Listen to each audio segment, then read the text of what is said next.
할렐루야. 오늘 우리에게 주시는 하나님의 말씀 마태복음 2장 1절로부터 12절까지 말씀입니다. 마태복음 2장 1절로부터 12절까지 말씀, 우리 함께 슬라이드를 보시면서 큰 소리로 합독하시도록 하겠습니다. 같이 하십니다. 헤롯 왕 때에 예수께서 유대 베들레헴에서 나심에 동방으로부터 박사들이 예루살렘에 이르러 말하되 유대인의 왕으로 나시니가 어디 계시냐?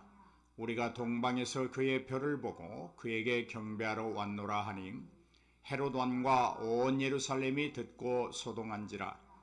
왕이 모든 제사장과 백성의 서기관들을 모아 그리스도가 어디서 나겠느냐 물으니 이르되 유대 베들레헴이오니 이는 선지자로 이렇게 기록된 바 또 유대 땅 베들레헴아 너는 유대 고을 중에서 가장 작지 아니하도다. 내게서 한 다스리는 자가 나와서 내 백성 이스라엘의 목자가 되리라 하였음이니이다. 이에 헤롯이 가만히 박사들을 불러 별이 나타난 때를 자세히 묻고 베들레헴으로 보내며 이르되 가서 아기에 대하여 자세히 알아보고 찾거든 내게 고하여 나도 가서 그에게 경배하게 하라. 박사들이 왕의 말을 듣고 갈새 동방에서 보던 그 별이 문득 앞서 인도하여 가다가 아기 있는 곳 위에 머물러 서 있는지라. 그들이 별을 보고 매우 크게 기뻐하더라. 집에 돌아가 아기와 그의 어머니 마리아가 함께 있는 것을 보고 엎드려 아기께 경배하고 보배합을 열어 황금과 유황과 모략을 예물로 드리니라. 그들은 꿈에 헤롯에게로 돌아가지 말라 지시하심을 받아 다른 길로 고국에 돌아가니라. 아멘.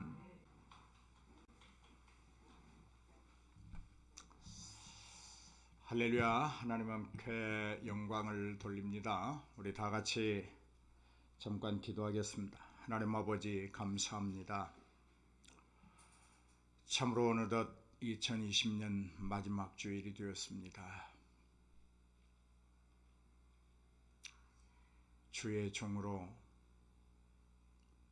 하나님의 전을 책임진 자로 뒤를 돌아보니 모든 게 부끄럽고 모자라도 너무 모자라는 목회였습니다. 하나님,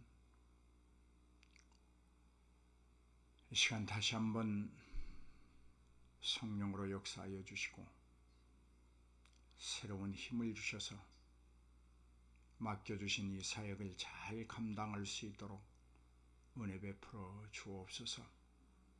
오늘 이 예배에 참여한 귀한 권속들, 비참한 자들 하나님 동일한 은혜로 베풀어 주셔서 저들의 삶이 2021년도에는 더욱 새벽별처럼 빛나게 하여 주시고 언제나 저들의 삶이 물된 동산처럼 목마르지 않는 은총으로 허락하여 주옵소서. 오늘 귀한 말씀 함께 하시고 말씀으로 찾아오셔서 우리의 심령을 사로잡아 주옵소서. 예수님의 이름으로 기도하옵나이다. 아멘. 자, 순례와 경배라고 하는 제목으로 함께 은혜를 나누고자 합니다. 본문은 세 가지 내용을 담고 있습니다. 첫째로 1절로 2절을 보면 동방으로부터 박사들이 왔다라고 하는 내용입니다. 3절로부터 8절까지의 말씀은 동방으로부터 온 박사들이 유대인의 왕이 태어났다. 그들이 어디에 태어났는지 아십니까? 라고 물으니까 유대인의 왕이 태어났다고 하는 말을 듣고 헤롯을 비롯한 대제사장들과 서기관들과 예루살렘이 혼돈에 빠지는 그런 내용이 있습니다. 그 다음에 9절로 12절에는 아기 예수에게 경배를 마친 동방에서 온 박사들이 헤롯이 요청하는 대로 헤롯에게 가서 그 아이가 태어난 곳을 막 가르쳐주지 아니하고 꿈에 하나님께서 지시한 대로 다른 길로 자기들의 고국으로 돌아갔다. 이런 내용으로 오늘 본문 말씀이 구분되어 있습니다. 여기 동방 박사들은 유대인의 왕으로 오신 아기 예수께 경배하고 보배합을 열어서 예물을 드립니다. 그런데 헤롯을 중심으로 한 대제사장들과 서기관들과 그들은 경배하지 않습니다. 동방에서 온 박사들은 유대인의 왕으로 태어난 아기에게 경배하고 보배합을 열어 예물을 드림으로 그들에게는 평안과 안정과 쉼이 있었습니다. 그런데 유대인의 왕으로 오신 아기 예수에게 경배하지 아니하는 헤롯과 대제사장과 서기관, 그리고 그 지역의 예루살렘은 온통 소란이 일어났습니다. 우리가 이 하나만 보더라도 예수가 나의 구주가 되시고 예수 앞에 경배하는 것이 우리에게 참 평안이요 쉼이라고 하는 사실을 깨닫게 됩니다. 헤롯은 예수 탄생 때 유대인의 왕이었습니다. 여러분 잘 이해하셔야 됩니다. 동방 박사들이 찾아와서 경배하는 아기 예수는 실제적인 유대인의 왕으로 탄생하는 것이고, 헤롯은 그 당시에 예수님이 태어나시는 당시에 유대인의 왕으로 칭송받고 권력을 잡고 있었지만 실제적인 왕이 아니었습니다. 왜냐하면 로마로부터 예루살렘을 지배하고 있는 로마로부터 네가 가서 유대인의 왕으로의 역할을 다하라고 임명을 받고 로마 군대와 함께 팔레스타인으로 돌아와서 왕이 된 자입니다. 그러니까 실제적으로 자기 백성이 하나도 없는 거예요. 우리가 헤롯에 관하여 좀 더 살펴보면 이 헤롯은 참으로 통치에 있어서는 아주 능력 있는 자고 인품적으로는 아주 교활한 자였습니다. 역사적으로 보면 자신의 권력을 위협한다고 생각하면 어떤 세력과도 누구와도 함께하지 않았습니다. 용납하지 않았습니다. 여러분, 권력에 눈이 먼 이 헤롯은 자기 권력의 보위를 위해서, 안전을 위해서 자기 아들들도 다 죽이는 그런 아주 교활한 사람이었어요. 권력에 눈이 먼 사람이었어요. 부자지간의 정도, 자기가 쥐고 있는 그 권력과는 비교할 수 없다고 하는 아주 냉철하다고 말할까요? 아니면 교활한 거예요. 자기 아들도 죽여버려요. 헤롯의 아들 중에는 역사적으로 보면 유대 백성들로부터 대단히 사랑을 받았습니다.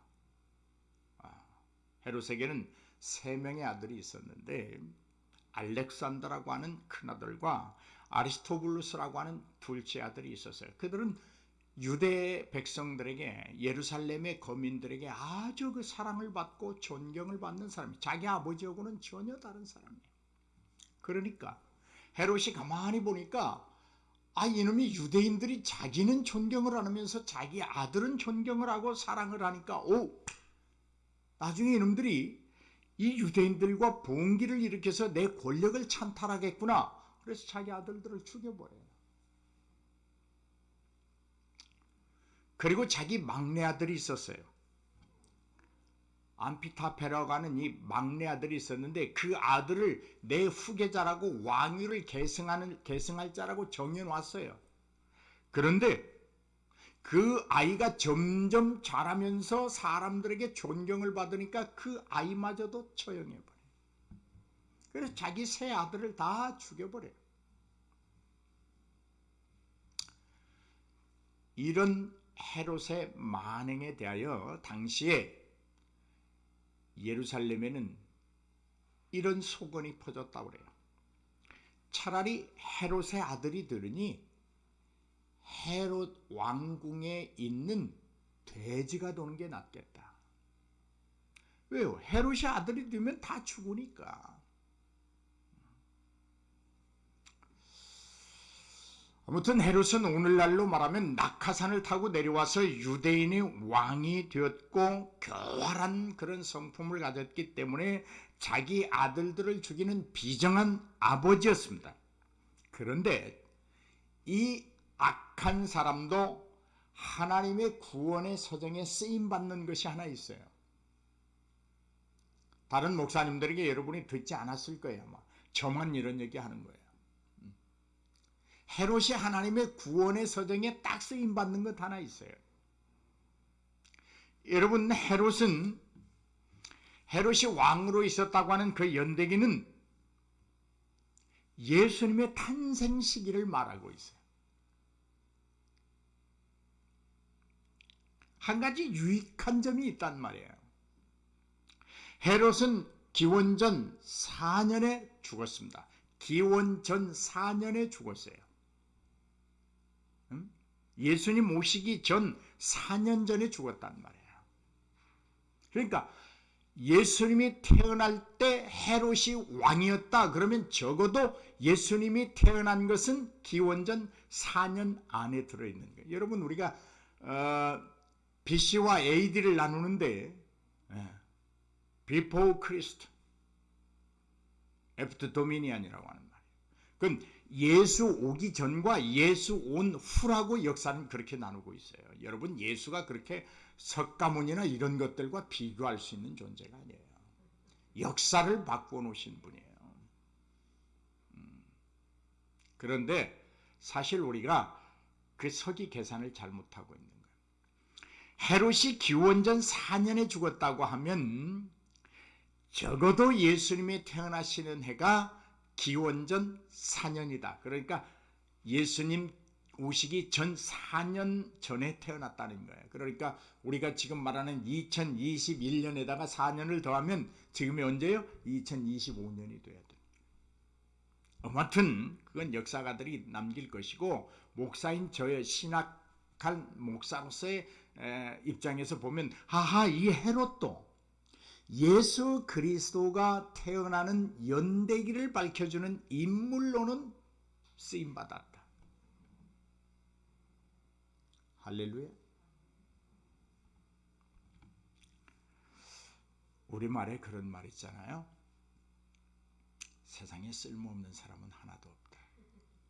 그렇죠? 다 쓸모 있습니다. 성경적으로 말하면 악인동 악한 날에 쓰임 받습니다. 근데 그 쓰임이 하나님의 영광과 하나님의 백성들의 구원의 확실성을 위하여 쓰임 받는 거예요. 세상에 말해도 쓸모없는 사람은 하나도 없는데 하나님의 구원의 서정에서야 오죽하겠습니까? 저를 한번 따라서 합시다. 나도 쓰임 받는 사람입니다. 할렐루야. 교활하다 못한 헤롯, 악명 높고 무자비한 자의 표본이 되는 이 헤롯도 예수님의 탄생 연도를 알려주는 데 쓰임받았다고 하면 하나님의 구원의 서정에 있어서 그가 헤롯이라고 하는 이름으로 예수 그리스도의 탄생 연도를 알려주는 데 쓰임받았다고 하면 우리는 더더욱 하나님 앞에 쓰임받을 수 있음을 믿습니다. 자, 앞뒤 옆 사람을 보고 인사하십시다. 당신도 하나님께 쓰임받으셔야죠 하고 한번 하십시다. 크게 하세요. 할렐루야. 우리 자매님도 하나님 앞에 크게 쓰임받기를 주의 이름으로 축복합니다. 하나님 앞에는요, 인간이 가진 재능이 하나님이 쓰시고자 하는 데에 그렇게 필요하지 않아요. 없으면 하나님이 이 사람을 써야 되는데 이게 내가 쓸 방법이 이건데 거기에 합당한 재능이 없으면 하나님이 줘서 쓰시는 줄로 믿습니다. 물론 가지고 있는 것들을 하나님이 잘 재생산할 수 있도록 하나님이 하시지요. 그러니까 제가 드리고자 원하는 말씀은 아이고 나는 무슨 이 나이에 내가 뭐 할 줄 안다고. 아니에요. 내가 하려면 못합니다. 하나님이 하십니다. 내 나이에는 아무것도 할 수 없어요. 그런데 하나님이 힘 주시니까 하는 거예요. 할렐루야. 동방에서 온 박사들은 아기 예수께 경배합니다. 그리고 보배압을 열었습니다. 그리고 황금과 유향과 몰약을 드립니다. 여기 엎드려 경배한다 라고 하는 이 동사 말은 이런 표현이에요. 그냥 엎드려 경배한다 이렇게 경배하는 그런 낮은 자세가 아니고 땅에 머리를 대고 조아렸다 그런 말이에요. 신하들이 왕께 최고의 경의와 충성을 다짐하는 그런 인사법을 말하는 거예요. 동방박사들이. 그리고 그에게 황금과 유향과 몰약이라고 하는 예물을 드립니다. 그런데 여러분, 우리 성경은 얼마나 정확무한 것인가? 구약 성경에 보면 아기 예수에게 황금과 유향과 몰약을 드려야 된다고 하는 것을 예표하고 있습니다. 여러분이 찾아보셨는지 모르지만 이사야 60장 1절로부터 6절 말씀을 우리 함께 보시도록 하겠습니다. 이사야 60장 1절로부터. 자, 슬라이드를 보시면서 우리 큰 목소리로 외쳐봅니다. 일어나라, 빛을 발하라. 이는 내 빛이 이르렀고 여호와의 영광이 내 위에 임하였음이니라. 보라, 어둠이 땅을 덮을 것이며 캄캄함이 만민을 가리려나. 오직 여호와께서 내 위에 임하실 것이며 그의 영광이 내 위에 나타내리니. 나라들은 내 빛으로, 왕들은 비치는 내 광명으로 나오리라. 내 눈을 들어 사방을 보라. 무리가 다 모여 내게로 오느니라. 내 아들들은 먼 곳에서 오겠고 내 딸들은 안기어 올 것이라. 그때에 내가 보고 기쁜 빛을 내며 내 마음이 놀라고 또 화창하리니. 이는 바다의 부가 내게로 돌아오며 이방 나라들의 재물이 내게로 옴이라. 허다한 낙타 미디안과 에바의 어린 낙타가 내 가운데에 가득할 것이며 스바 사람들은, 자 천천히, 스바 사람들은 다 금과 유향을 가지고 와서 여호와의 찬송을 전파할 것이라. 할렐루야. 저 스바 사람들이 누군 줄 아세요? 동방이라고 하는 곳이에요. 저 스바가 동방이라고 하는 거예요. 그러니까 성경은 사사로이 풀어서는 안 되는 거예요. 다 짝이 있어요. 그냥 동방박사들이 자기 기분 내끼니까 유향과 몰약과 황금을 가지고 온 것이 아니고 하나님이 정하신 그 말씀대로 동방의 박사들이 가지고 와서 아기 예수께 경배하고 보배압을 열어드린 거예요. 그러니까 그리스도는 구약의 성취자로 이 땅에 오신 거예요. 할렐루야. 할렐루야. 예언의 성취자, 죄 사함의 성취자, 구원의 완성자로 오신 거예요.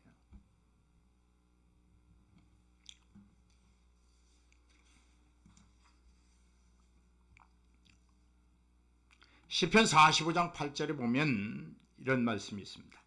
함께 보십니다. 왕의 모든 옷은 몰약과 침향과 육개의 향기가 있으며 상하궁에서 나오는 현악은 왕을 즐겁게 하도다. 하나님이 예언해 놓으신 거예요. 이처럼 약속된 아기 예수의 탄생에 가장 기뻐하고 즐거워해야 할 예루살렘이 혼란에 빠졌다고 하는 것이 아이러니인 거예요. 그 이후로는 이스라엘의 유력자들은 예수를 대적할 뿐만이 아니라 예수를 죽이고자 어린아이를 살해함으로 이스라엘을 죽음으로 빠뜨리고 맙니다. 알지 못하는 자의 무례한 행위입니다. 여기서 우리 신학자 김영동 씨가 써놓은 이야기를 한번 잠깐 읽어보려고 합니다. 자, 그는 이렇게 써놨어요. 이게 누구의 이야기인지 잘 한번 기억하시면서 읽어보세요. 자, 시작. 한 유대인 남자아이가 기적적으로 유대인 부모로부터 태어났다. 그러나 그 땅에 포악한 군주는 그 아이를 죽이려 하였다. 하지만 그 아이는 초자연적인 힘에 의해 이집트에서 해악을 면했다. 이후 그는 오랫동안 광야에서 시련을 겪는다. 그는 산에 올라 하나님의 법을 그를 따르는 자들에게 전한다. 누구 이야기예요? 모세 이야기. 여러분, 그렇다면 오늘 우리가 한번 생각해 볼 필요가 있는 것은 누가 과연 진정한 통치자일까 하는 문제, 누가 과연 나의 주인일까 하는 문제. 이집트, 애굽이라고 하는 그 나라는 그 시대에는요, 주변 국가에서 범접할 수 없는, 단 애굽의 땅 한 평도 빼앗을 수 없는 그런 아주 막강한 군사력을 가진 부국이었어요. 거기에 모세가 태어납니다. 기적적으로 태어납니다. 그리고 우리 잘 아는 대로 바로의 딸의 아들이 되는 거예요. 그리고 그가 시내산에 올라서 하나님의 말씀을 받아 자기 백성들에게 전한 그 사건을 김영동 박사는 그렇게 써놨어요. 사랑하는 여러분, 이집트의 파라오라고 하는 말은 바로를 말하는 거예요. 이 바로는 모세를 죽이려고 눈이 뒤집혔던 사람입니다. 하지만 하나님은 초월적인 능력으로 그를 살리시고 급기야 모세를 통하여 자기 백성을 출애굽하게 만들었습니다. 천하를 손에 쥐고 호령하던 바로 그는 하나님의 역사 앞에서 철저하게 패배당하고 말았습니다. 여러분, 누가 진정한 통치자라고 생각이 드십니까? 그 많은 군대, 그 많은 백성들을 거느렸던 파라오가 하나님의 섭리와 역사 앞에서 한 사람 모세에 의해 패망하는 그런 나라와 왕이 됐습니다. 그러면 누구를 진정한 여러분의 통치자요 주인으로 삼아야 하겠습니까? 제가 누구를 통치자로 주인으로 삼아야 됩니다 말씀 안 드려도 다 아실 수 있잖아요.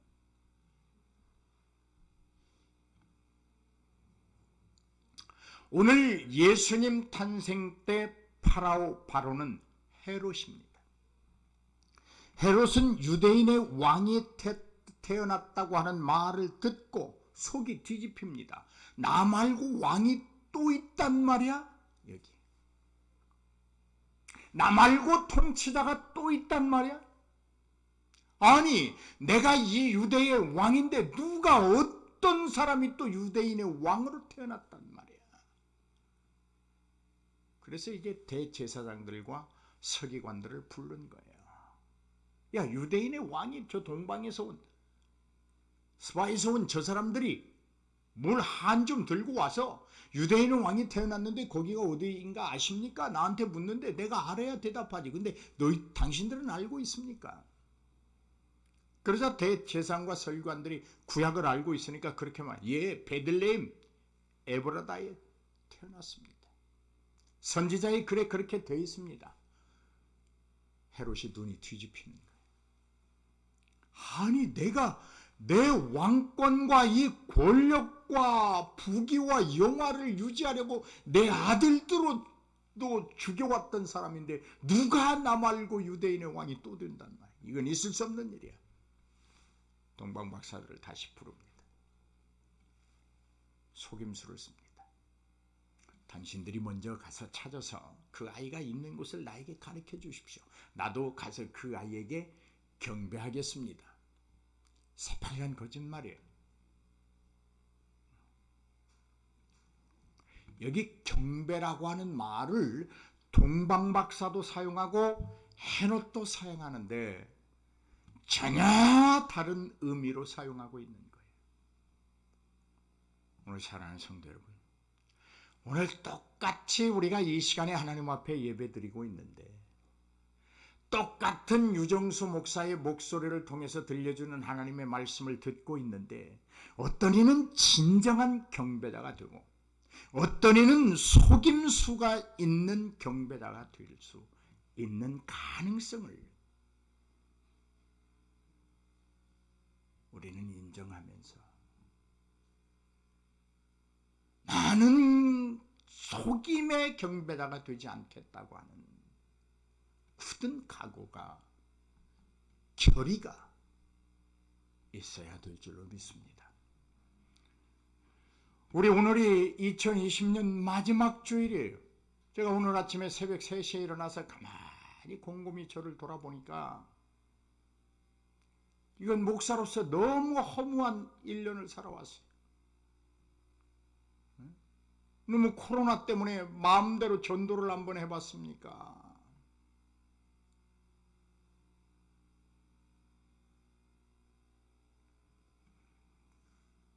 그러면서 제 마음속에 얘야, 너 오늘 설교자로 단에 서야 되잖아.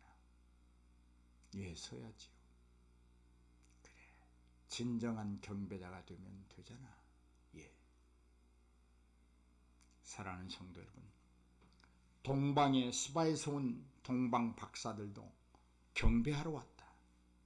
헤롯도 나도 그 아이에게 경배하겠다. 경배라고 하는 말은 똑같아요. 예배하는 모습은 똑같아요. 예배하는 장소는 똑같습니다. 설교하는 목사의 목소리도 똑같습니다. 그런데 어떤 이는 진정한 경배가 있고 어떤 이는 가식적인 경배가 있는 이 혼란스러운 오늘날의 예배 속에서 저와 여러분이 하나님의 사람으로 살아남기 위하여 어떻게 해야 될 것인가? 깊은 깨달음을 가지고 새해에는 좀 더 우리가 힘있고 최선을 다한 그런 예배자들이 되어야 되지 않겠습니까? 여러분, 교회 건물이 몇 평이냐? 헌금이 얼마 나오느냐? 목사가 무슨 차 타고 다니느냐? 목사 사택이 몇 평이냐? 그런 거 아무 의미 없는 거예요. 우리가 뭐 하려고 교회 모이는데요? 하나님을 예배하려고 모이지 않습니까? 누가 금가락지를 꼈느냐, 누가 다이아 반지를 꼈느냐, 누가 금목걸이를 찾느냐, 그거 아무 의미 없는 거예요. 누가 화려한 옷을 입고, 누가 얼마나 좋은 직장에 다니고, 누가 얼마나 부와 영화를 가지고 있느냐, 그거 아무 의미 없는 거예요. 얼마나 하나님 앞에 진정한 경배자로 남아있느냐, 그것이 최고로 중요한 줄로 믿습니다.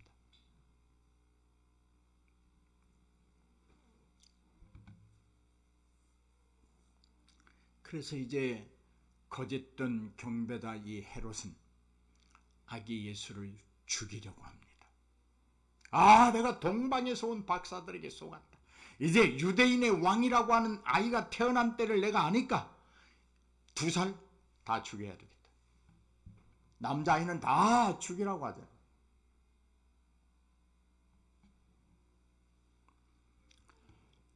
여러분, 파라오는 우리의 진정한 통치자가 될 수 없습니다. 헤롯은 유대의 진정한 통치자가 되지 못하였습니다. 예수 그리스도만이 하나님의 약속한 이스라엘의 진정한 왕으로 양들의 목자로 오신 줄로 믿습니다. 사랑하는 여러분, 예수님은 군림하고 예속시키는 통치자가 아닙니다. 그는 어떻게 왕의 임무를 다하느냐? 섬김으로, 자신을 내어줌으로, 자기를 희생함으로 선한 목자가 되고 유대인의 왕이 되신 분입니다. 성경에 말하기를 선한 목자는 자기 양떼를 위하여 목숨을 다하여 지킨다고 말하고 있습니다. 푸른 초장으로 인도해 간다고 말합니다. 쉴만한 물가로 인도하여 준다고 말합니다. 그가 곧 우리 주 예수 그리스도라고 말합니다. 그런데 우리가 분명한 것은 우리도 그를 따르고 있다고 고백하는 자들이라고 하는데, 여러분, 우리 한번 격한 우리의 심정을 요동쳐 봐야 하겠습니다. 자기 희생으로 자신을 내어줌으로 말미암아 선한 목자가 되고 자기 양떼를 위하여 자기 목숨을 다 내놓는 그가 참 목자라고 하는데, 우리를 푸른 초장으로 인도하고 있는데, 날마다 쉴 만한 물가로 우리를 인도하여 주시는 그분을 우리가 따르고 있다고 고백하는데, 우리는 과연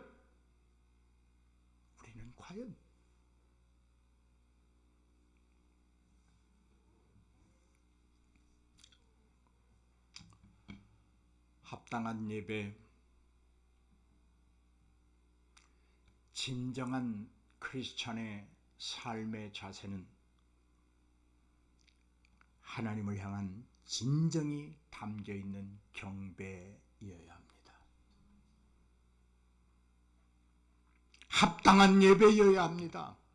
그리스도인의 참된 삶의 자세가 오늘 우리가 하나님 앞에 드릴 수 있는 황금과 모략과 유향인 줄로 믿습니다.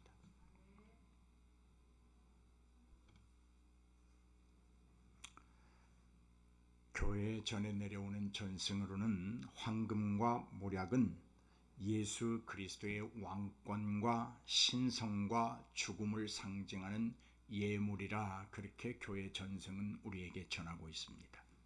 그러니까 동방박사들이 아기 예수께 엎드려 경배하며 드린 이 황금과 모략과 유향은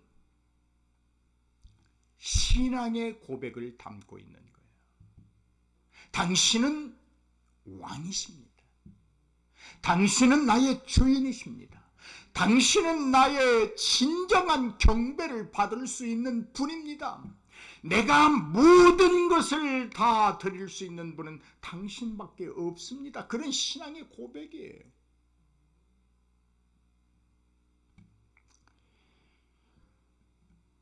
이제 세월은 벌써 성탄절을 지나서 믿음의 순례의 길을 달려가고 있습니다. 동방에서 아기 예수의 탄생을 보고 달려온 박사들처럼 우리들도 하나님 우편에 앉아 계시는 예수 그리스도를 보기 위해서 베들레헴 에브라다를 향하여 달려가야 할 것입니다. 동방 박사들은 하늘의 별을 보고 순례의 길을 걸었습니다. 우리는 누가 뭐래도 주님을 바라보고 천성을 향한 길을 걸어야 할 것입니다. 동방 박사들의 순례의 길을 결단하고 아기 예수를 만난 것처럼 하나님의 위대한 섭리 가운데 동참하라고 크게 기뻐하였던 것처럼 우리도 믿음으로 진심 어린 경배를 통하여 머리를 땅에 대으며 경배하는 그 순종으로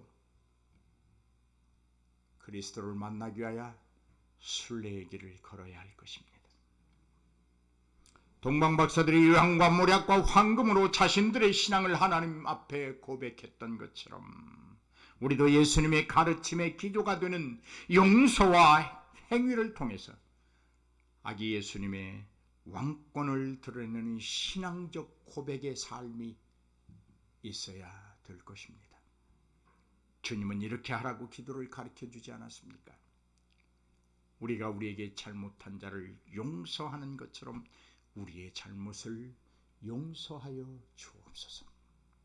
사랑하는 성도 여러분, 올해가 얼마 남지 않았습니다. 세상적으로는 연말이 되면 그 해에 빚진 거 있으면 외상값 있으면 다 갚아야 된다고 합니다. 우리 오늘 얼마 남지 않아, 오늘 27일, 28일, 29, 30, 31일 5일 남았습니다. 혹시 여러분의 마음에 하나님 앞에 빚진 것 있으면 갚으십시오. 하나님, 내가 경홀히 여기지, 하나님의 이름을 너무 경홀히 여겼습니다. 예배를 내가 너무 가볍게 생각했습니다. 하나님을 찬양하고 하나님을 영화롭게 할 예배에 내가 너무나도 게으름을 피웠습니다. 빚진 것 있으면 갚으십시오. 또 하나, 그리스도는 자기를 희생함으로 우리를 용서하심으로 너희가 이 땅에서 사랑하면서 살아야 된다고 당신이 오신 기조를 우리에게 가르쳐 주셨습니다. 아직 올 1년 동안 여러분 화해하지 못한 자가 있다면 5일 동안 꼭 제발 참으로 진정으로 화끈하게 화해하십시오. 화해하십시오. 용서에 빚진 것이 있다면 화해하십시오. 주님이 우리에게 원하는 건 그것입니다. 여러분, 저는 여러분이 돈 1,000만 원씩 갖다 목사님 용돈 쓰세요 주는 것보다 여러분 한 사람이 정말 예수 사람이 되기를 원해요. 가진 것 나야 뭐 헐벗으면 어떻고, 양말이 좀 빵꾸난 거 신으면 어떻겠습니까? 꼴보기 싫으면 자기들이 알아서 하겠지. 자기 목사가 양복 빵꾸난 거 입고 돌아다니면 누가 창피하겠어요? 저 예수 소망교회 다니는 성도들은 도대체 뭐하는 자들이야? 그러겠지. 걱정 없어요. 여러분, 2021년도에는 정말로 우리 하나님의 사람이 되어보십시다. 우리가 변하면 문화동 이거 뒤집는 거 아무것도 아니에요.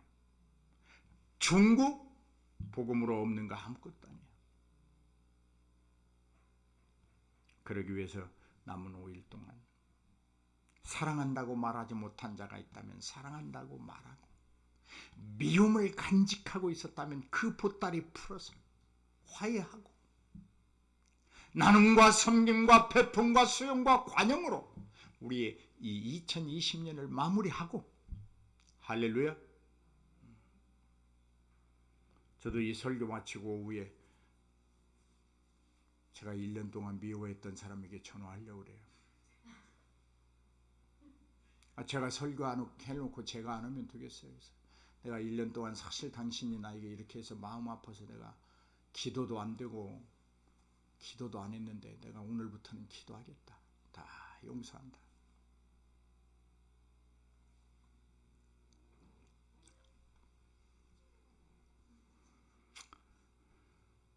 사랑하는 여러분, 아마도 주님이 우리 2020년에 마지막으로 받고 싶어하는 예물, 사랑과 용서와 이해와 관용과 수용과 배품과 나눔인 줄로 믿습니다. 할렐루야. 주님의 가르침의 전부가 뭐냐고 저에게 묻는다면 용서다, 사랑이다, 화해다. 기도하시겠습니다.